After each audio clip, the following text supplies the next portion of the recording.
माझं नाव Animesh Joshi. Kangaroo mother care प्रोजेक्टचा मी प्रोजेक्ट कोऑर्डिनेटर आहे. हा project foundation for mother and child health India आणि कर्नाटका हेल्थ प्रमोशन ट्रस्ट या दोन संस्थेच्या पार्टनरशिपमध्ये उल्हासनगर सेंट्रल हॉस्पिटल 3 नंबर आणि मॅटर्निटी हॉस्पिटल 4 नंबर या दोन्ही ठिकाणी हा प्रोजेक्ट चालू आहे. या प्रोजेक्ट अंतर्गत हॉस्पिटलमधील जे कांगारू मदर केअर एस्टॅब्लिश केलेलं आहे, याच्यामध्ये जे कमी वजनाची बाळं आहेत यांचं वजन वाढवण्यासाठी कांगारू मदर केअर टेक्निक केली जाते.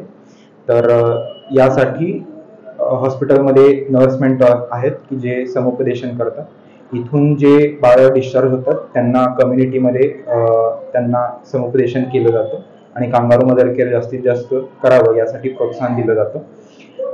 याच प्रोजेक्ट अंतर्गत उल्हासनगरमधील ज्या आरोग्य केंद्र आहेत तर याच्या ज्या नर्स मेंटॉर आहेत तर यांच्यासाठी आपण 1 दिवसीय ट्रेनिंग अरेंज केलेलं आहे. या ट्रेनिंगसाठी डॉक्टर रेखा उदानी ज्या KM हॉस्पिटलच्या एक्स HOD आणि प्रोफेसर आहेत तर त्यांच्या वतीने हे ट्रेनिंग घेतलं जाते.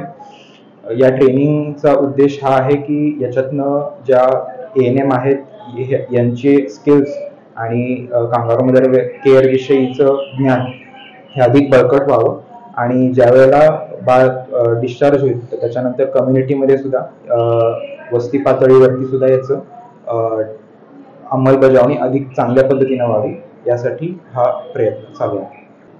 सर्वप्रथम माझं नाव शुभांगी भोईटे आहे आणि मी foundation for mother and child health ऑर्गनायझेशनमध्ये as a senior programme manager म्हणून काम करत आहे. उल्हासनगरमध्ये आम्ही सेंट्रल हॉस्पिटलमध्ये कंगारू मदर केअर प्रोग्राम हा राबवत आहोत. त्याच्या संदर्भात आज आरोग्य केंद्रांच्या ज्या ANM आहेत, ANM स्टाफ नर्सेस ज्या असतात त्यांचं ट्रेनिंग एक दिवसाचं ट्रेनिंग आम्ही अरेंज केलं आहे, ज्याच्यामध्ये कर्नाटका हेल्थ प्रमोशन ट्रस्टच्या सहयोगाने आम्ही हा एक कार्यक्रम राबवत आहोत.